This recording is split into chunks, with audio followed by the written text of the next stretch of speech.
வணக்கம் மக்களே.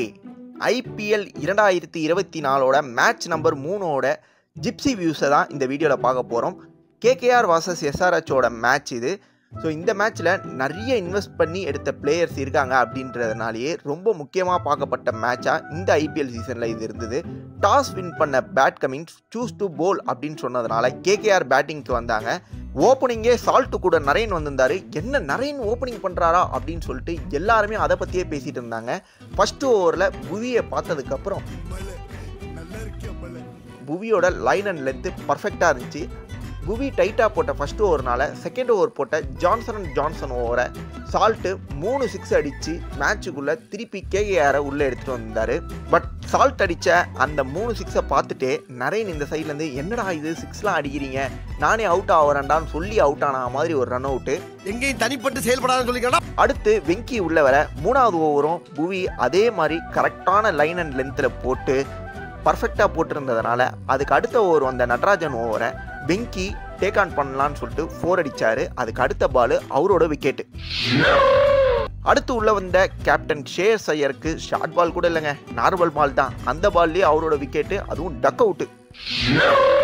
ஸோ நம்ம நட்டுவையும் ரொம்ப நாள் கழிச்சு ஐபிஎல்ல பார்த்து அவர் ஃபர்ஸ்ட் ஓவர்லேயே 2 விக்கெட் எடுத்தோன்னே எல்லாருக்குமே பயங்கர சந்தோஷமாக இருந்தது. அதுக்கு அடுத்து உள்ள வந்த நிதிஷ் ராணா கம்மின்ஸ்க்கு எதுக்கிட்ட அவ்வளோ பைசான்னு சொல்கிற மாதிரி அவரோட ஓவர்லேயே ஒரு 4 அடித்து பவர் பிளே முடிவில் 43க்கு 3 விக்கெட் இழந்திருந்தாங்க கேகேஆர்.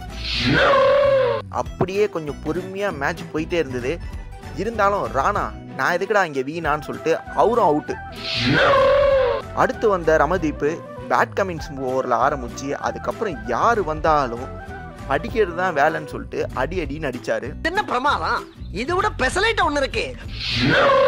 சால்ட்டும் ரமதீப் சிங்கும் ஒரு பார்ட்னர்ஷிப்பை பில்டு பண்ண பேட் கமின்ஸோட ஓவரில் சிங் அவுட் ஆக அடுத்து வந்த ரிங்கு ஃபர்ஸ்ட் பால்லேயே ஒரு 4 அடிச்சு வந்துட்டா இன்னமே என் ஆட்டம் சிலம்பாட்டம். சால்ட் ஒரு 50 போட்டு இதுக்கப்புறம் நீங்கள் பார்த்துக்கோன்னு சொல்லிட்டு அவரோட விக்கெட்டை கொடுத்துட்டு அதுக்கப்புறம் உள்ளே வந்தார் ரசில் சீசனுக்கு 4 மேட்ச் நல்லா ஆடுவார். அந்த மேட்ச் இந்த மேட்சாக போனதுனால எஸ்ஆர்ஹெச் பவுலர்ஸ் எல்லாரையும் போட்டு திடீர்னு வந்தாரு, எங்க இருந்தோ ஹீரோ மாதிரி வந்தாரு. என்ன பார்த்தாரு, போட்ட அடிக்க ஆரம்பிச்சாரு. கேட்கறது காலையில நினைச்சு அடிக்க ஆரம்பிச்சாரு. என்ன நினைச்சாரோ யாருக்கு தெரியும். அவர் ஹீரோ தனத்தை என்கிட்ட காட்டுறாரு. புவியில் ஆரம்பிச்சு நட்ராஜன் வரை எல்லா பவுலர்ஸையும் போட்டு ஃபுல் டேமேஜ் பண்ணி விட்டாரு ரசில். அவனை சொல்லி நிறுத்துங்களேன்டா. 20 ஓவர் முடிவில் 208க்கு 7 கேகேஆர். அடுத்து வந்த எஸ்ஆர்ஹெச் 208 அடிக்கணும்னா ஃபர்ஸ்ட் ஓவர்லேருந்தே அடிக்கணும்னு சொல்லிட்டு ஃபர்ஸ்ட் ஓவர்லேயே 12 ரன்னு. 5வது ஓவரில் அர்ஷித் ராணா மயங்க் அகர்வாலோட விக்கெட்டை எடுத்ததுக்கு அப்புறமா இப்படி ஒரு ஆட்டிடியூடை காமிச்சு ஒரு சின்ன சலசலப்பை ஏற்படுத்தி பவர் பிளே முடிவில் எஸ்ஆர்ஹெச் 65க்கு 1 விக்கெட் இழந்திருந்தாங்க. அப்புறம் நல்லாவே ஆடி நல்லாவே ரன் ரேட்டெல்லாம் மெயின்டைன் பண்ணிட்டு வந்தாங்க. இருந்தாலும் ரசில் பேட்டிங்கில் மட்டும் இல்லை போலிங்லேயும் நான் இம்பாக்ட் தருவேன் அபிஷேக்கோட விக்கெட்டை ரசில் எடுத்துட்டாரு. அடுத்து வந்து திரிபாதியும் மார்கரமும் பார்ட்னர்ஷிப் பில்ட் பண்ணுறன்ற பேரில் பாலை நல்லா சாப்பிட ஆரம்பித்தாங்க. ரெக்வயர்ட் ரன் ரேட்டும் இன்க்ரீஸ் ஆக ஆரம்பிச்சுது. வருண் ஓவரில் மார்கரம் அவுட் ஆக நரேன் ஓவரில் திரிபாதியும் அவுட்டு. இதுக்கப்புறமாவது எஸ்ஆர்ஹெச் மேட்சுக்குள்ளே வராங்களான்னு பார்த்தா அதுக்கப்புறம் அடுத்த ஓவரில் எல்லாத்துலேயும் 3 ரன்னு 4 ரன்னுன்னு சொல்லிட்டு கேகேஆரோட ஸ்பின்னர்ஸ் பயங்கரமாக டாமினேட் பண்ண ஸ்டார்ட் பண்ணிட்டாங்க. அப்புறம் வருணோட ஓவரில் கிளாசன் 2 6 அடித்து 15 ஓவர் முடிவில் 128க்கு 4 விக்கெட் எஸ்ஆர்ஹெச். இதுக்கு மேலே கஷ்டம்னு நினைக்கிறப்போ வருணோட ஓவரில் கிளாசனும் சபாஷ் அகமதும் 21 ரன் அடிச்சிருந்தாங்க. அடுத்து போட்ட ஸ்டாருக்கே விட்டு வைக்காம 4 6 அடிச்சு லாஸ்ட் ஓவரில் எஸ்ஆர்ஹெச் 6 பால்ல 13 ரன் தான் அடிக்கணும் அப்படின்ற இடத்துக்கு வந்துட்டாங்க.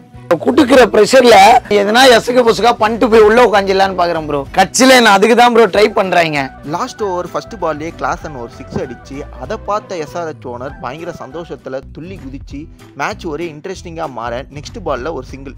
சபாஷ் அகமத் அது வரைக்கும் நல்லா ஆடிந்தவர். அதுக்கப்புறம் ஒரு பெரிய ஷாட் போகலான்னு சொல்லிட்டு அவரோட விக்கெட்டை ஷேயஸ் ஐயருக்கு ஒரு கேட்சாக கொடுத்து அவரோட விக்கெட்டை இழந்திருந்தார்.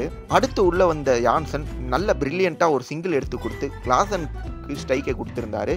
கிளாசன் அந்த பால்ல 6 அடிச்சு மேட்சை முடிச்சு வைப்பாருன்னு பார்த்தா அவரோட விக்கெட்டை கேட்சாக கொடுத்து படுத்துற நிமிஷம் தாங்க முடியலையே, தலை வலிக்குதுடா தலை வலிக்குதே.